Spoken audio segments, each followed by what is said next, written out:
नमस्कार, प्रणाम, अभिनंदन, स्वागत। दोस्तों, मैं आपकी अपनी सखी यानी उर्मिल सखी हाजिर हूँ लेकर दस्तक दिल की बात कलम से।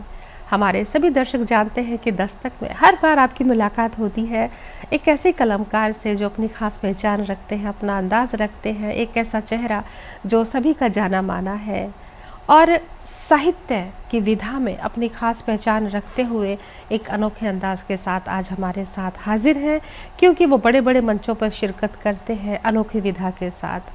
वैसे तो दोस्तों गज़ल, गीत, कहानी, उपन्यास, दोहे यानी छंद मुक्त और छंद युक्त सभी विधाएं होती हैं, लेकिन जो आज के हमारे मेहमान लेखक हैं, कलमकार हैं, वो एक अनोखी विधा में पारंगत हैं, अपनी खास पहचान रखते हैं। जी हाँ, उनकी जो अनोखी विधा है कहावतें हैं, कहावतें जो हमारे बुज़ुर्ग कह गए, जिनको आज की जनरेशन भूल रही है, जिनको बोरियत लगती है और जिनको लगता है कि ये मुश्किल कहावतें हैं, उनको आसान करने का तरीका अपने दोहों में, अपनी कविताओं में उनको किस तरह से बयां किया है, आज हम इस अनोखे अंदाज के साथ भी वाकिफ़ होने वाले हैं। और जिनसे तारुफ करवा रही हूँ, रूबरू करवा रही हूँ आपसे, वो प्रोफेशन से अध्यापक हैं हिंदी के।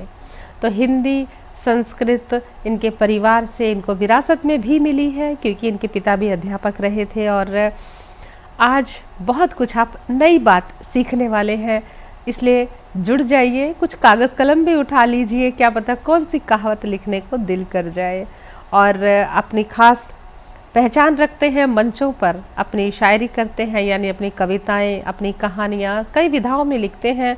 कहानी भी कहते हैं, दोहे भी कहते हैं और कविताएं भी कहते हैं, लेकिन कहावत सबसे हटके विधा है जो देखने को नहीं मिलती है आसपास।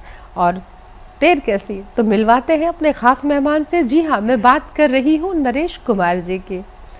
नरेश जी, आपने जो अपना जस टीवी के प्रांगण में आके जो उपस्थिति दर्ज कराई है, जो आप आए हैं हमारे निमंत्रण पर, आपका हम स्वागत करते हैं। धन्यवाद सखी जी, और जस टीवी का भी बहुत बहुत धन्यवाद जो ये मंच प्रदान किया, ये मौका दिया जी अपनी बात रखने का।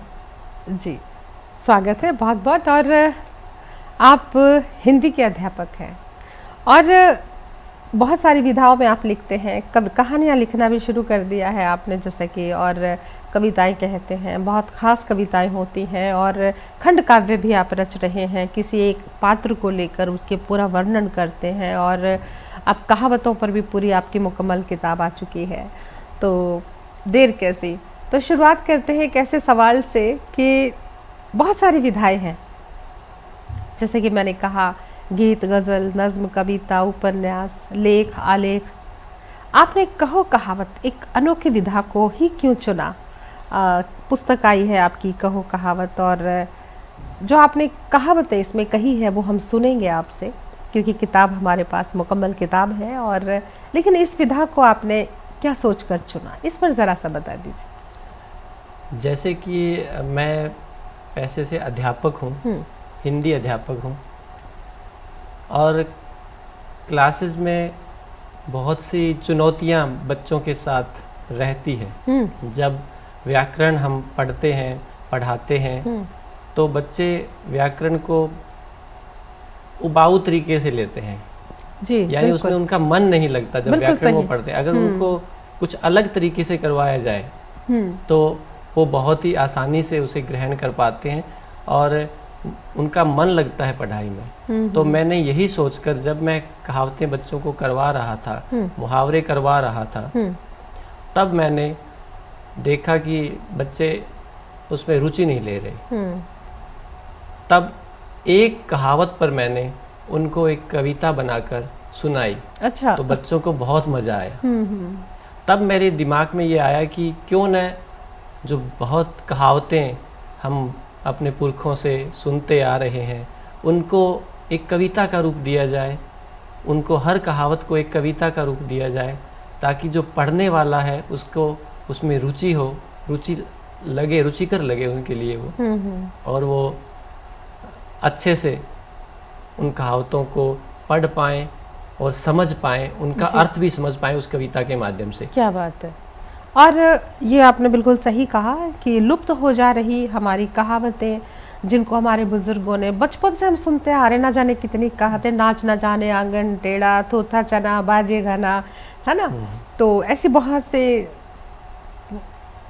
बहुत सारी ऐसे कहावतें हैं जिनको आज हम याद करेंगे, लेकिन ये भी एक बहुत ही ख़ास अंदाज है और इंटरेस्टिंग है जिस तरह से आपने इसको अभिव्यक्त किया है कविता के माध्यम से।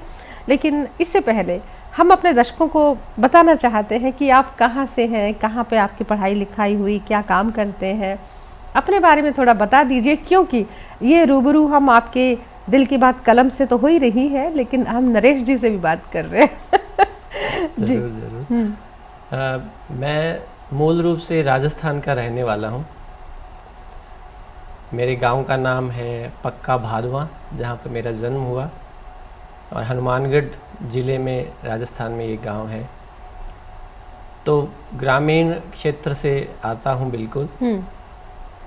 और शुरुआत की मेरी पढ़ाई भी इसी गांव में हुई।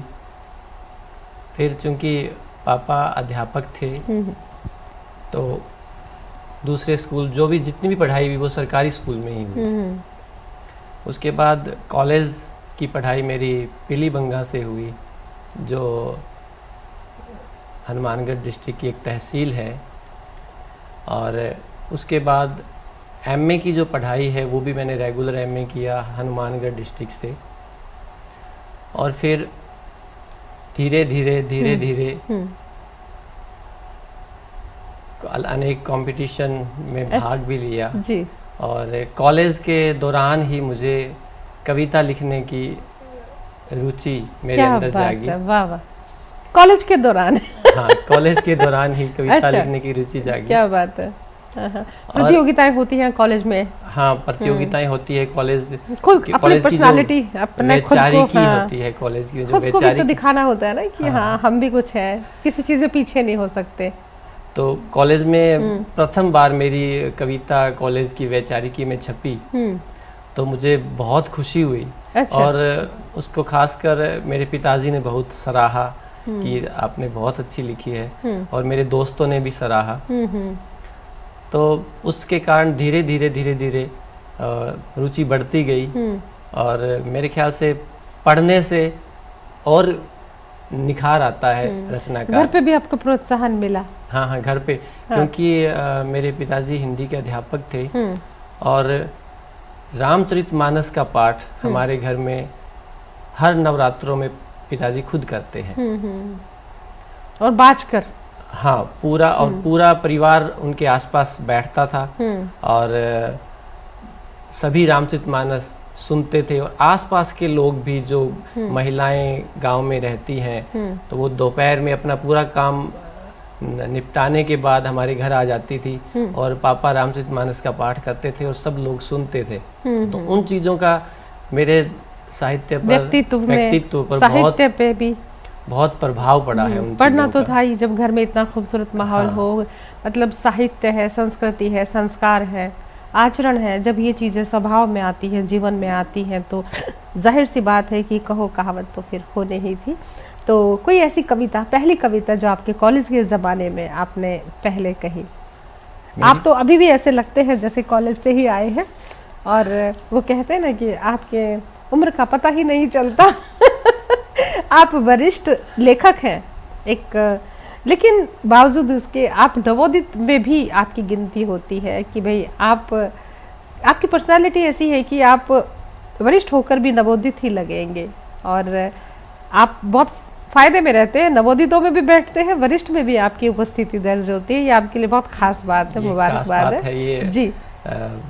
फायदा रहता है ये जी। और नरेश जी, बहुत सारी बातें करनी है आपसे, लेकिन तो बात कर रहे हैं हम कि भाई आपने कॉलेज के ज़माने में, हम ज़माने की बात करेंगे, और कॉलेज का ज़माना तो हर किसी को याद रहता है। उस वक्त आपने पहली कविता लिखी थी। हाँ जी। बताइए जरा, सुनाइए, हम भी सुने, हमारे दर्शक भी सुने, आखिर वो कविता क्या थी?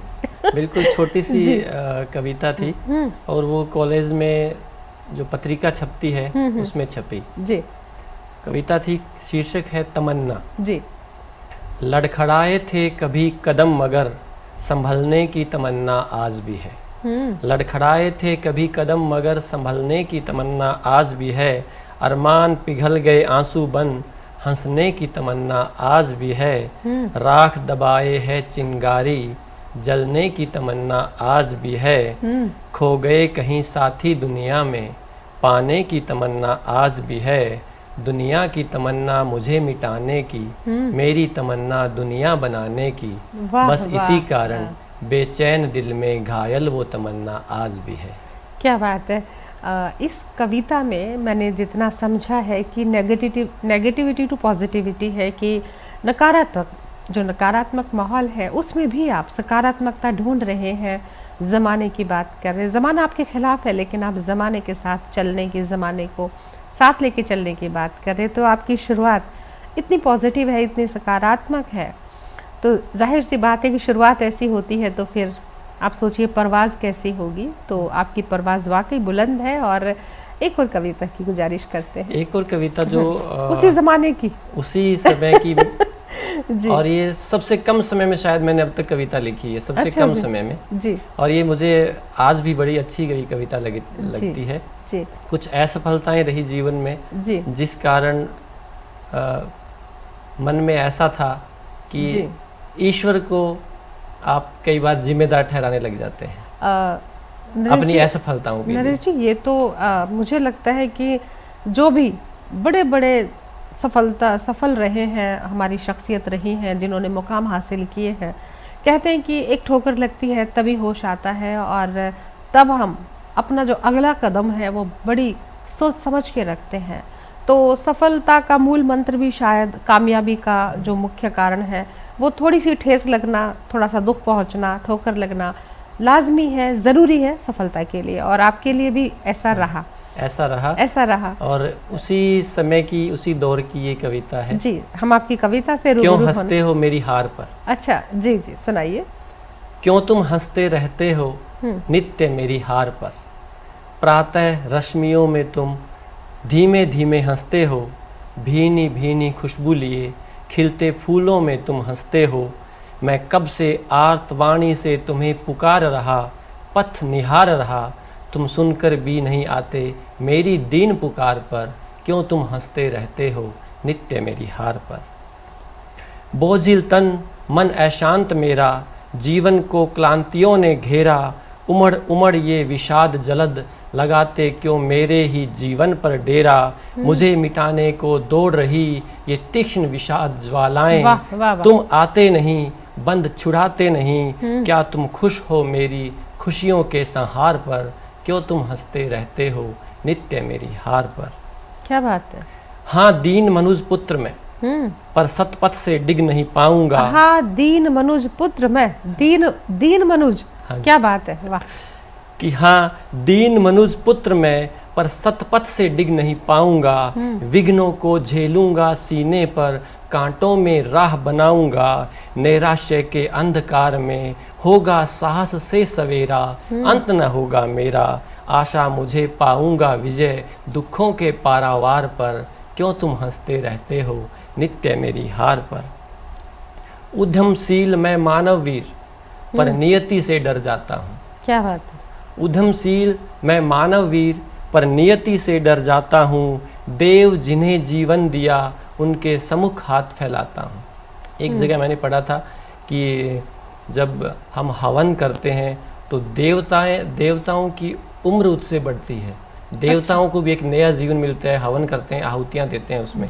तो उससे ये पंक्ति मैंने ली कि देव जिन्हें जीवन दिया, कि उद्यमशील मैं मानव वीर, पर नियति से डर जाता हूँ। देव जिन्हें जीवन दिया उनके सम्मुख हाथ फैलाता हूँ। विपत्ति कठिन घनघोर चले, जीवन तट को तोड़ चले, मानव विघ्नों में पले, पर झुकूंगा नहीं मैं नियति के भी कठोर प्रहार पर।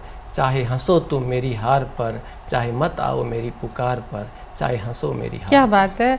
मुझे आपकी इन कविताओं को सुन के दिनकर जी, पंत जी, निराला जी याद आ रहे हैं।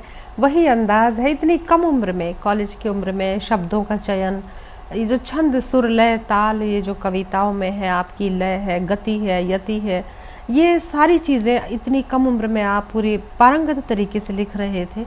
तो साहित्य सृजन करते वक्त आपके जीवन पर, आपने उनको पढ़ा भी होगा अपने सिलेबस में, तो एक शुद्ध हिंदी की सुर ले ताल बहुत खूबसूरती से है, वरना इतनी कम उम्र में इतने अच्छे शब्द बहुत कम लिख पाते हैं। जब शुरुआत होती है तो हल्की फुल्की छुटपुट कविताओं से होती है, और भाव तो होते हैं लेकिन शब्द का अभाव कई बार रहता है शुरुआती दौर में। लेकिन आपकी तो कविताओं में पूरे का पूरा यति गति सब है, बहुत खूबसूरत कविता है। और जी दिनकर जी मेरे प्रिय कवि रहे हैं, वो सभी के प्रिय कवि हैं। हाँ, सभी के प्रिय, बिल्कुल। दिनकर जी, उनका काफ़ी प्रभाव, उनकी रश्मि रथी जी जो हमारे 11वीं क्लास के सिलेबस में लगती थी, तो उसी समय से वो मुझे बहुत प्रिय थी पुस्तक, और अभी मैंने वो अपने पास रखी है। उनकी मैं तो कई बार ये सोचती हूँ कि 10वीं 12वीं तक, खास तौर से 10वीं तक सभी बच्चों का सिलेबस एक होता है। इसमें कोई केमिस्ट्री, मैथ, हिंदी का कोई वो नहीं होता है कि भाई अलग अलग सब 10th के बाद होते हैं कि किसको क्या चाहिए, चॉइस होती है कि मेडिकल, नॉन मेडिकल, कॉमर्स। लेकिन 10वीं तक पढ़ने के बाद ये नियति तय हो जाती है कि 10वीं के बाद किसने किस दिशा में जाना है, हिंदी विधा में जाना है, केमिस्ट्री में जाना है कि भाई इंजीनियरिंग में जाना है। 10वीं के बाद यानी कि मनोविज्ञान जो होता है, हमारा जुड़ाव हमारे परिवार से, हमारे कल्चर से, संस्कृति से, घर के माहौल से, और किस भाषा का हमारे जीवन में ज़्यादा प्रभाव है, उससे हमारी साहित्य नीति भी तय होती है। तो ये तो तय है कि आपके घर में जो माहौल रहा उसी की वजह से आपका जो इतने कम उम्र में रुझान हो गया था साहित्य की ओर। हाँ, क्योंकि आपके दादा भी संस्कृत में कुछ आपने बताया? नहीं, दादाजी तो नहीं थे, दादाजी पढ़े लिखे नहीं थे। अच्छा। वो खेत का काम करते थे। संस्कृत में कौन है? मेरे पिताजी ही संस्कृत, एमए संस्कृत भी थे वो जी, और एमए हिंदी भी है जी, जी, और प्रिंसिपल की पोस्ट पर रहे। जी जी, क्या बात है। और हिंदी उन्होंने, उन्हीं से हमने सीखी है जितनी। तो घर में हिंदी का प्रयोग अच्छे से रहता था? हिंदी का प्रयोग अच्छे से रहता था, उन्हीं से प्रेरित होकर लिखना। हाँ, वैसे राजस्थानी छोरा जब राजस्थान का छोरा जब बहुत शुद्ध हिंदी में बात करे तो फिर बात तो बनती है, बिल्कुल। और आपने कहो कहावत लिखी है, कविताएं भी, जैसे आपसे हमने शुरुआत करी कविताओं से करी है, क्योंकि शुरुआत तो हमेशा कविता से होती है। और ये जो आपकी कहो कहावत है, इस पर बात कर लेते हैं। दोस्तों, ये किताब है नरेश जी की कहो कहावत। इसमें कहावतों के ऊपर पूरी कविता बना रखी है कि हर कविता में एक कहावत है। तो शुरुआत करते हैं कहावत से ही, उनसे कहते हैं कि हमें कहावतें सुनाएं जी। बहुत मकबूल किताब है ये, और शहर में इकलौता ऐसा लेखक है जो कहावतों पर कविताएं कहते हैं जी। ये जो कहावतें हैं ये हम सुनते आए हैं अपने पूर्वजों से, और आगे से आगे इसको बरकरार शायद इस तरीके से रखा जा सकता है। ये बहुत बेहतर तरीका है नरेश जी जो आपने चुना है, क्योंकि आपने बिल्कुल ठीक कहा कि व्याकरण और यानी ग्रामर जो होती है, व्याकरण होती है, ये दिमाग से ऊपर ऊपर जाती है, और इसमें रुझान लाने के लिए ये सबसे बेहतर तरीका आपने निकाला है। और मैंने खुद भी आपकी किताब देखी थी, और बहुत सी ऐसी कहावतें जिनको मैं भूल चुकी थी, इस किताब के माध्यम से वो कहावतें हमारे सम्मुख आई। और इस किताब के बारे में, कविताओं के बारे में, कहावतों के बारे में बहुत कुछ हमारे दर्शकों से सुनेंगे, क्योंकि शुरुआत हो चुकी है कहावत की। लेकिन नरेश जी, कहावतें शुरू करें, हम भी देखें, हमें बचपन का ज़माना याद आएगा एक एक कहावत पर। बिल्कुल जी। पहली कहावत है, आस पराई जो तके जीवित ही मर जाए। हाथ पांव दिए ईश्वर ने फिर क्यों तू निर्भर रहता। हाथ पांव दिए ईश्वर ने फिर क्यों तू निर्भर रहता। कर्म न करने वाले का जग में ना आदर रहता। जग में ना आदर रहता जो कमा के खुद ना खाए। आस पराई जो तके जीवित ही मर जाए। क्या बात है, बहुत खूब जी। अगली कहावत है, आया है सो जाएगा राजा रंक फकीर। कि कोई महलों में हंसता, कोई बैठ झोंपड़ी रोए। काल चक्र का घूमे पहिया, नहीं बचेगा कोई। नहीं बचेगा कोई मत हो तू अधीर। आया है सो जाएगा राजा रंक फकीर। क्या बात है, क्या बात। आया है सो जाएगा राजा रंक फकीर जी। फिर एक कहावत है, ये आम कहावत है कि ऊंट चढ़े को भी कुत्ता काट जाता हाँ, है। ऐसे कहते हैं कि अरे हाँ। वो तो ऊंट पर बैठे को भी कुत्ता काट गया। हाँ, बहुत आम प्रचलित है ये। कहावत है। उस पे है कि अच्छा। भाग्य जब प्रतिकूल हो तो असंभव हानि हो जाती। भाग्य जब प्रतिकूल हो तो असंभव हानि हो जाती, जब वक्र दृष्टि रखे नियति सारी राहें खो जाती। सारी राहें खो जाती यदि भाग में बिखरे कांटे, समय जब प्रतिकूल होए तो ऊंट चढ़े को कुकर काटे। कुकर कुत्ता। हाँ। कुकर मतलब कुत्ता, ऊंट चढ़े को भी कुत्ता काटे। क्या बात है, बहुत खूबसूरत कविता। और जी अगली हाँ। कहावत है जी। एक पथ दो काज। एक पंथ दो काज। एक पथ दो काज। या कई लोग इसको पंथ कह देते हैं, परंपरा में लोगों ने। पंथ नहीं है, पथ का मतलब रास्ता होता है कि एक रास्ता है और दो काम। जी बिल्कुल। युक्ति ऐसी साधिए सद जाए दो काज। युक्ति ऐसी साधिए सद जाए दो काज, खुद भी लाभ में रहे मिसाल भी दे समाज। मिसाल भी दे समाज, पहनाए बुद्धिमान का ताज। इसे ही कहते हैं प्रिय एक पथ दो काज। क्या बात है, क्या बात है, वाह। और अगली कहावत है जी। चंदन की चुटकी भली गाड़ी भरा न काठ। ये अच्छी वस्तु है, वो थोड़ी सी भी काफी होती है। चंदन की तो एक चुटकी काफी है एक गाड़ी भरकर काठ से। क्या बात है। कि उत्तम वस्तु उत्तम ज्ञान। उत्तम वस्तु उत्तम ज्ञान, थोड़ा हो तो भी भला। निम्न वस्तु निम्न ज्ञान, सबकी नजरों में खला। क्या बात है। सबकी नजरों में खलता भला ना निकृष्ट का साथ, चंदन की चुटकी भली गाड़ी भरा न काठ। क्या बात है, क्या बात है, बहुत ही सार्थक संदेश है इसमें कि थोड़ा हो लेकिन अच्छा हो। हाँ। फिर एक कहावत है कि चिकने घड़े पर पानी नहीं ठहरता, बेअसर। बेअसर। अक्सर ये कहावत मुझे याद आती है कि ना बचपन के दिनों में होती थी कि जैसे भाई वगैरह पढ़ते नहीं थे तो पिताजी उनको कहते थे कि भाई पढ़ लो पेपर आ गए। तो अक्सर ये सुनने को मिलता था कि चिकने घड़े पे पानी नहीं ठहरता। तो कहावत है जी जी। सुने न बेशर्म आदमी कभी किसी की बात। सुने न बेशर्म आदमी कभी किसी की बात, लातों के भूत कभी ना माने किसी की बात। ये भी कहा जाता है। ये भी कहावत अंदर आ गई है इसमें। लातों के भूत कभी ना माने किसी की बात, ना माने किसी की बात, अपनी ही रट वो टेरता है। चिकने घड़े पर ओ प्रिय पानी कहाँ ठहरता है। क्या बात है, क्या बात है। ये दो कहावतें तो पूरी तरह याद है। एक और कहावत हम सुनते हैं, जान बची तो लाखों पाए। ये तो अमूमन अभी भी कहते हैं। अमूमन हम कहते हैं तो रोजमर्रा जीवन में कि संकट ऐसा विकट जो आया, बचे बहुत जतन से प्राण। संकट ऐसा विकट जो आया, बचे बहुत जतन से प्राण। जाल में जाके यूं फंसे, हलक में आ गई थी जान। हलक में आ गई जान, जान पे बनी तो हम घबराए। बोला मित्र सुनो रे भैया, जान बची तो लाखों पाए। क्या बात है, क्या बात है, वाह। और एक कहावत है कि जासे जाको काम सोई ताको राम। कि जिससे जिसका काम होता है तो वो उसके लिए राम के समान होता है। कि उसी को माने स्वामी अपना, जिसका खाता नोन है। नोन नमक नून। हाँ।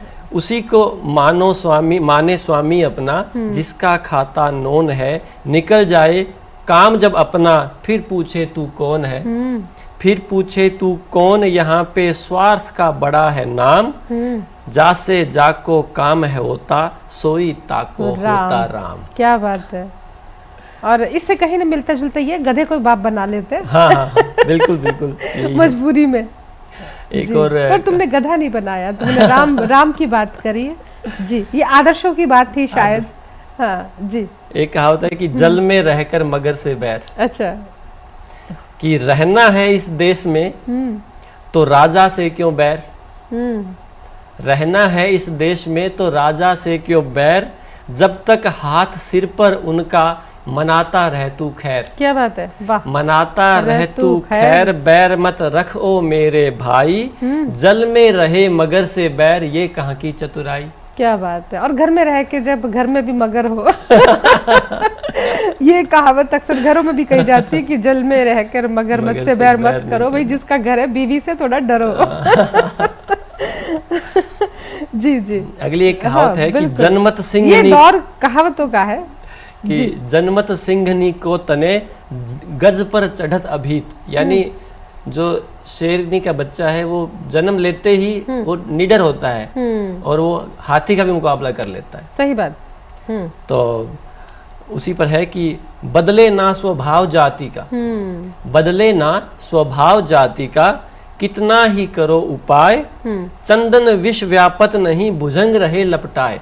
ये रहीम जी का एक दोहा है। दोहा है, बिल्कुल, बिल्कुल। उसी में उसी की एक पंक्ति है ये। सांप चंदन से लिपटा कितना भी रहे लेकिन अपना जहर नहीं त्यागता। शीतलता कितनी लिपटी रहे लेकिन वो अपने जहर का त्याग वो नहीं अपने संगति का उस पे असर नहीं होता। बिल्कुल चंदन पर असर नहीं होता। तो उसी की लाइन इसमें ली गई है कि बदले ना स्वभाव जाति का, कितना ही करो उपाय, चंदन विष व्यापत नहीं भुजंग रहे लपटाए, भुजंग रहे लपटाए, बात ये सच है मेरे मीत, जनमत सिंहनी को तने गज पर चढ़त अभीत। यानी वो अपना स्वभाव नहीं छोड़ता कभी। बिल्कुल बिल्कुल, बहुत खूब। और भाषा भी बाकमाल है, अंदाज भी बाकमाल है, और कहावतों को इतने खूबसूरती से बयां करने का जो एक अनोखा अंदाज है, वाकई जब इस तरह की कविताएं लिखी जाएंगी तो जो पाठक है या आने वाली जनरेशन है वो अपनी कहावतों को कभी भूल ही नहीं सकती। हाँ बिल्कुल। और ये पुस्तक आपने बिल्कुल सही समय पे सही सोच के साथ ये शुरुआत करी है कि जो बच्चे हैं उनको कहावतें याद नहीं होती, और हम तो इन कहावतों को सुन सुन के बूढ़े होते जा रहे हैं, बचपन से ही सुनी है। और बहुत बढ़िया। इरशाद। जग में सांचे दो जने, एक राम एक दाम, कि काम न बनते राम से, या काम है बनते राम से, या बनते फिर दाम से। दो से काम बनते हैं आजकल। सही बात है। काम है बनते राम से, या बनते फिर दाम से, दो हथियार ही आते काम, बाकी सब नाकाम से, बाकी सब नाकाम, इन्हीं से सुधरे सारे काम, जग में सांचे दो जने, एक राम एक दाम। क्या बात है, वाकई बहुत खूब। और अगली कहावत है कि जुत जुत मरे बैलवा बैठा खाए तुरंग, कि कुछ काम करते रहते हैं लेकिन जो सेठ साहूकार है वो बैठे खाते हैं और काम करने वाले अलग होते हैं। मजदूरी रहता है।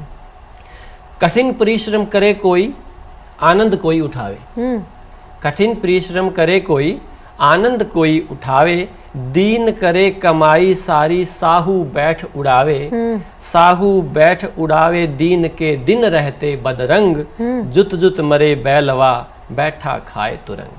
क्या बात है, बहुत खूब।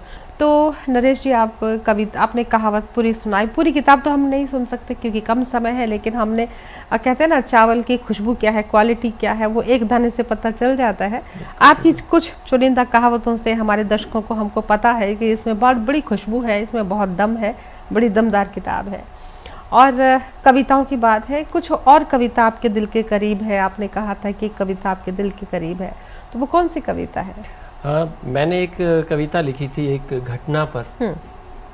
चलो कविता पे ही आते हैं। हाँ, हाँ। वो कविता है हाँ मैंने भी अखलाक को मारा। जी, अखलाक मतलब अखलाक एक व्यक्ति था जिसको भीड़ ने मार दिया था, उस पर बहुत राजनीति हुई और हर राजनीतिक माहौल में वो कवि उसका और नाम, राइटर की कलम तो किसी भी उसका नाम आ जाता है। हाँ। तो उस पे मैंने एक कविता लिखी, भारतीय राजनीति और भारतीय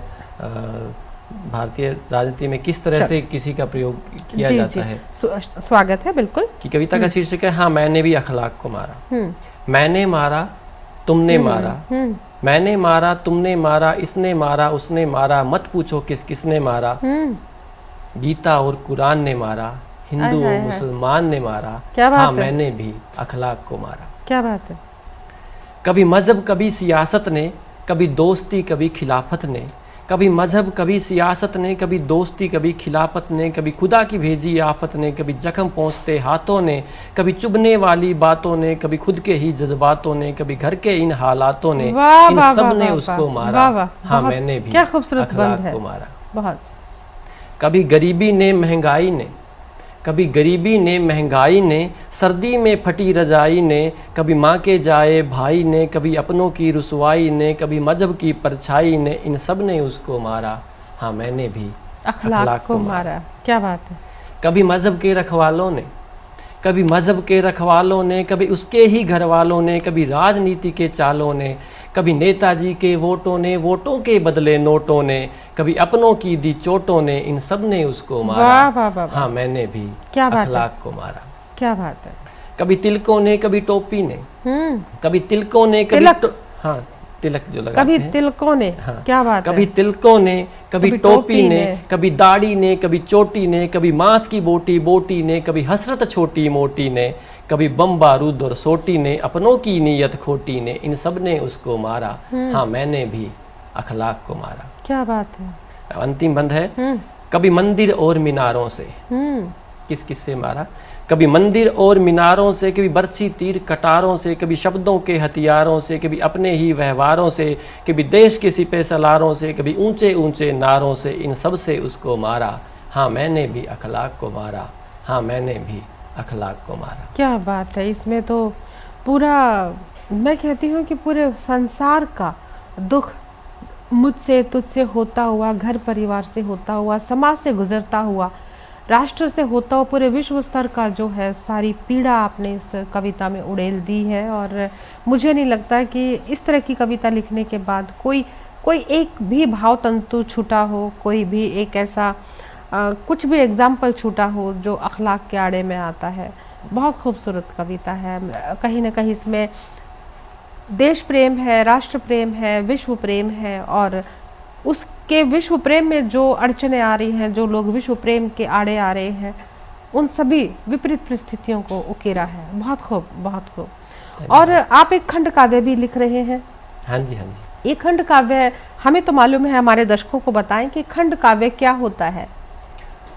खंड काव्य में किसी व्यक्ति के व्यक्तित्व के एक पक्ष को लेकर, उसके संपूर्ण जीवन को नहीं, एक पक्ष को लेकर कविता कही जाती है। उसमें सर्ग होते हैं।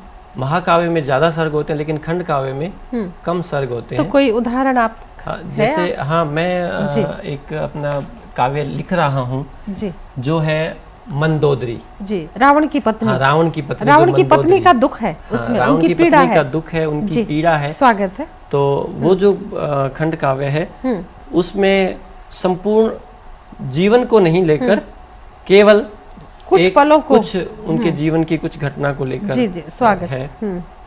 तो मेरे ख्याल आज हमारे दर्शक जानेंगे कि खंड काव्य क्या है और खंड काव्य में क्या होता है। और देखिए ना, रावण की पत्नी मंदोदरी का दुख किस तरह से एक लेखक अभिव्यक्त करता है, उनकी पीड़ा को, उनकी सोच को, उनके जीवन को। और सखी जी एक बात और है कि मैंने काफ़ी सर्च किया, लेकिन मुझे बहुत रामचरितमानस में, रामायण पे बहुत से पात्रों पे लिखा गया, लेकिन मंदोदरी पे मुझे नहीं मिला कि किसी ने लिखा हो। राम पे, सीता पे, और जबकि सब पे। वो एकमात्र ऐसी थी जो रावण के साथ भी रहती थी और उसका विरोध भी किया था। तो एक मानवी जिसने अनुचित को अनुचित ठहराया था, प्रचंड झूठ और अहंकार का सच से परिचय करवाया था, सत्य ध्वजा हाथ लिए वह विरुद्ध पाप के खड़ी रही, प्रचंड झूठ था उसको बहलाता वह सत्य मग पर अड़ी रही।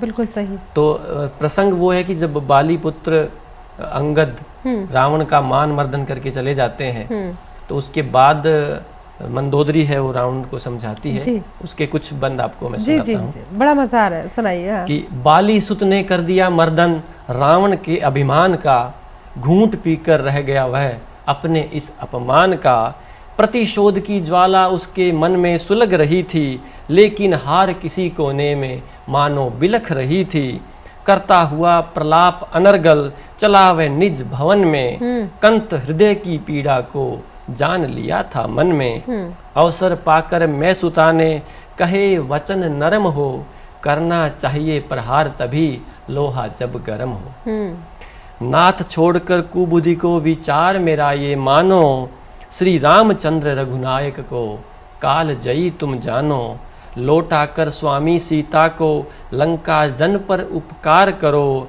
करके मैत्री आप राम से मन की चिंता हरण करो। क्या बात है, वाह बहुत खूबसूरत चित्र प्रस्तुत हो रहा है उस पल का। जी। फिर वो कहती हैं कि निराधार ये नाथ नहीं जो बार बार मैं कहती हूँ, राक्षस कुल की चिंता में चिंता तुर मैं रहती हूँ। फिर रावण जवाब देता है उसका, क्योंकि वो तो घमंड से भरा हुआ था कि चिंता तुर ना रहो अब रानी, युद्ध तो अब है ठान लिया, शत्रु को सबक सिखाने का मंत्र है मैंने जान लिया। टूट पड़ूंगा दल बल लेकर पौरुष में दिखलाऊंगा, अरिदल मर्दन करके मैं सीता को अपनाऊंगा। मेरे पौरुष बल से शत्रु जब टकराएंगे, पीठ दिखा भागेंगे रण में या फिर मारे जाएंगे। जब रावण अपने पौरुष की बात करता है तो मंदोदरी कहती है, उनको याद दिलाती है कि प्रियतम इस पौरुष की बातें आप अब रहने दीजिए, पौरुष के पिछले कर्मों को याद जरा तो कीजिए। हुआ जानकी स्वयंवर जब अगणित योद्धा आए, पौरुष अपना लिए हुए वे खाली हाथ ही धाए। धनुष उठा सका न कोई जिसे राम ने तोड़ा, शिव धनु आगे प्रभु आपका पौरुष पड़ गया थोड़ा। नरेश जी, मैं ये सोच रही हूँ कि मंदोदरी का ये जो संवाद चल रहा है बहुत बड़ा संवाद है और हमारे पास समय कम है। इसको हम किसी और दिन मुकम्मल रूप देंगे और जी चाहते हैं सुन लो, लेकिन आज एक बात तो जग जाहिर होती है आपसे बात करके, आपका साहित्य सृजन सुन के कि हमारे परिवार में हमारे बच्चों पर इस चीज़ का बहुत असर पड़ता है कि हम जब अपने घर में आंखें खोलते हैं, खेलते हैं, पढ़ते हैं, बढ़ते हैं, तो हमारे पिता क्या करते हैं, दादा क्या करते हैं, माँ कितनी भक्तिपूर्ण है, घर का माहौल कितना संस्कारित है, वो चीज़ें व्यक्तित्व में आती हैं।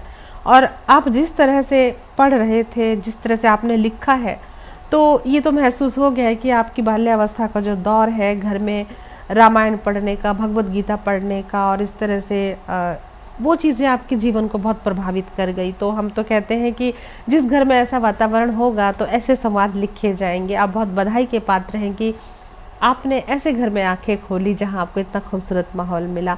आपके पिता, आपके दादा, आपकी माता जो है बधाई के पात्र हैं, और जो ऐसा पुत्र मिला जिन्होंने उन संवादों को छेड़ा है जो लेखक को, बाकी जो लेखक लिखते हैं उससे वंचित रह गए, और आपने एक अनोखी चीज़ को पकड़ा। बहुत खूब, और बहुत कुछ जाना आपके बारे में, बहुत कुछ जानना बाकी भी रह गया, समय कम पड़ गया क्योंकि इतना कुछ है। लेकिन फिर भी हमारा जस्ट टीवी जो है, हमारे जस्ट टीवी की ओर से हम आपका धन्यवाद करते हैं। आप आए स्टूडियो में और तमाम इतनी अच्छी अच्छी कहावतें सुनाई, मंदोदरी संवाद सुनाया और अपने बारे में बहुत कुछ बताया। आपका फिर से एक बार बहुत बहुत धन्यवाद। बहुत बहुत धन्यवाद सखी जी, और जस्ट टीवी का भी बहुत बहुत धन्यवाद जी, जो ये मौका दिया जी संवाद रखने हमेशा का। बुलाते रहेंगे आपको भी, तो हमारे संवाद बाकी है। और बिल्कुल। दोस्तों, अब समय हो चला है आपसे रुखसती का, फिर आना है लेकर दस्तक एक और नए मेहमान के साथ फिर लौटूंगी। लेकिन किसी भी इन्फो के लिए इन्फो करें info@justbroadcasting.com पर अपना प्यार दे, सुझाव दे। और अब मुझे और नरेश जी को, यानी हम दोनों को दीजिए अनुमति। प्रणाम।